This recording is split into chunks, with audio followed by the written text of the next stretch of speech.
All right, everyone, not only is this the big news of the day, it's also a very, very good thing. I'm overjoyed at this, actually, and that is that Dianne Feinstein, she was sort of locked in a bitter race with a primary challenger from within the Democratic Party, who, by the way, is a total leftist, like total far left California. In fact, further left, I think, fiscally and on like healthcare and stuff than she is. She lost the endorsement of the California Democratic Party. She's lost the endorsement of the party within her state. This makes sense for a number of reasons. Number one, her popularity's slipping. Neoliberals aren't quite as popular among the younger voters, especially, as they used to be. Number two, she's, I believe, 84.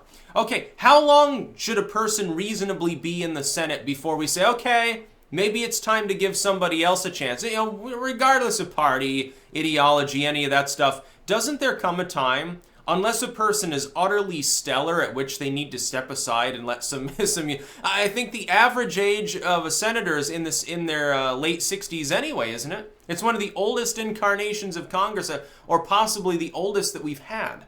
I would think that at some point, reasonably speaking, the average person, once they get into their mid-80s, is not mentally quite as capable as they were when they were younger. You can make it, you can say 70s, that's okay. A lot of people, they hit 80 and they're still with it, but very few people make it through their 80s and still are with it. There are a few, but it's the minority. It's not the majority at that point. The majority of people make it to 70 and they're just fine. They're not like racked with problems. They're not totally infirm, although, statistically most of them are now obese. And until they're on their deathbed, then they wither away, which is quite sad, by the way. I don't know if anyone is aware of this fact. If you haven't challenged death before it's your time to die, you should go and observe it and desensitize yourself. Trust me, it's called a Shabbat. It's a good thing. It's a Buddhist ideal, oddly enough.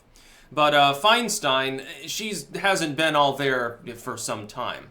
Now, those of us, I think, who are politically sane would say, well, she's never actually been quite with it. She's a neoliberal. So she's, remember that time that she was like holding that assault rifle, an AR-15, sporting rifle. And she had like her finger actually on the trigger and was sort of like sweeping it over the crowd. I think that was her years ago. And people had a big discussion over how funny it was.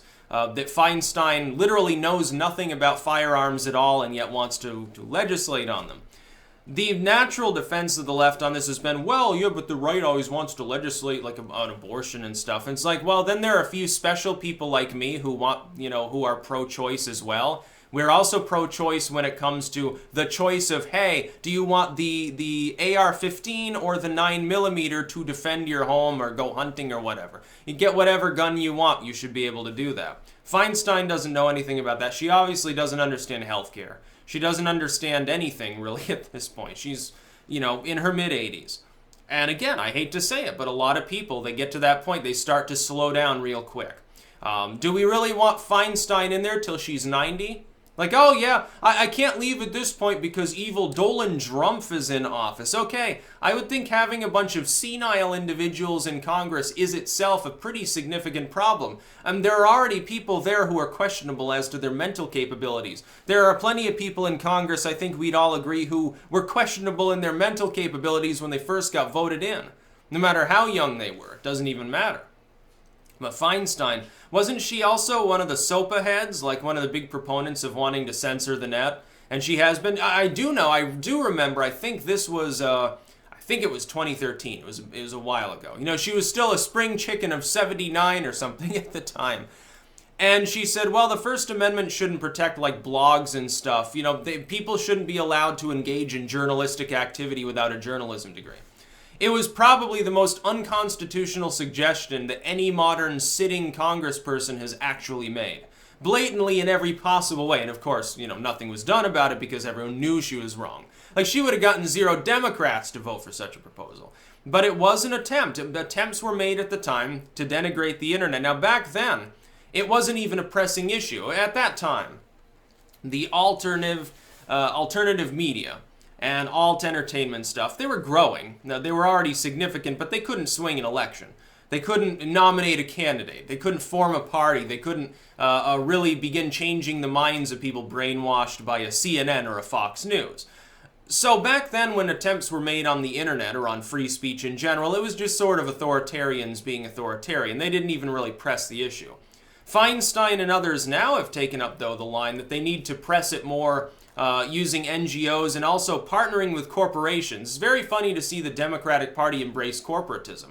It's very, very funny. Now, they already had, basically, around the time of 2012, when Obama and Mitt Romney were both taking Goldman Sachs money, it became to get a little bit conspicuous, which is why I wrote in Ron Paul.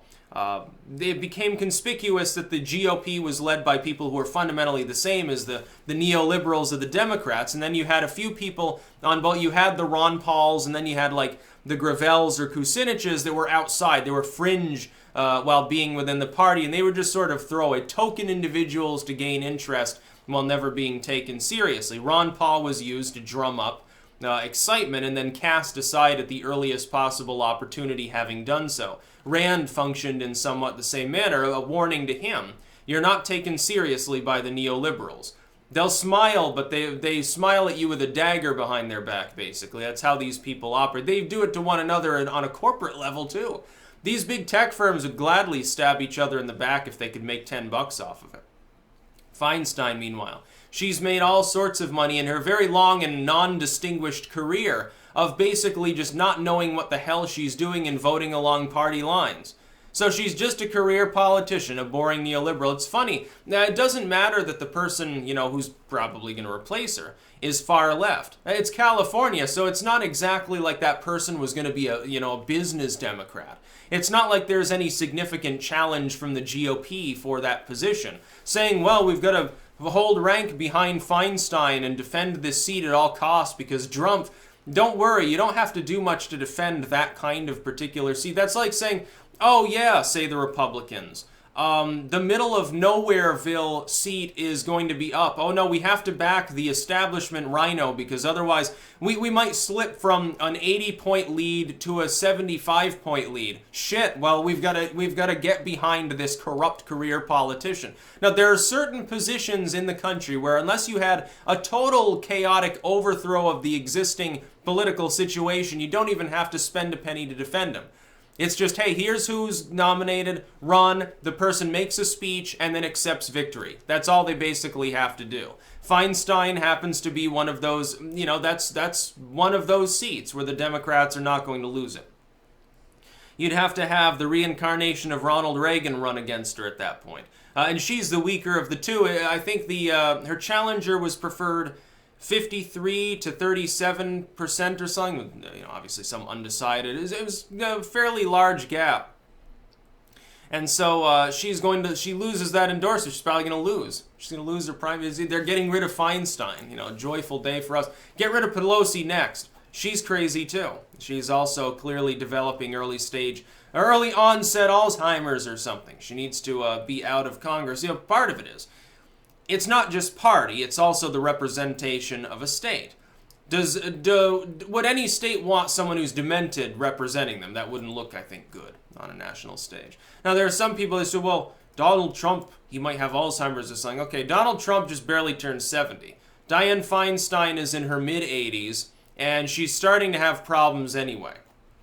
Her idea of hanging out with the girls is she goes out with Ginsburg for a night on the town, and they take their digestive biscuits, and then they tip back a cold one, and then pass out, at 5 o'clock. That's kind of their bedtime. Their handlers, their helpers have to get them around places. Not just armed guards, which is funny, but their helpers literally, oh, here, take my arm because otherwise, you might break a hip. So you just go, come on. Now it's time to go home. It's 5:30. It's time for your warm milk. It's time for you to bathe in the blood of Vestal virgins or, whatever other weird stuff these people do. They get into some weird shit. And Dianne Feinstein's one of the weirdest of them all. So it's great news. It's like the funniest story. It's the best news so far this year. In a year that so far, there's been quite a bit of funny shit going on. Here we are, February's about to end. We've got, I think, our first true contender for funniest story of the year at the end of the year, or best story, rather. So we'll see what happens with the midterms, because that could have an impact on who's in the running at that point, too. That's about all. Peace out.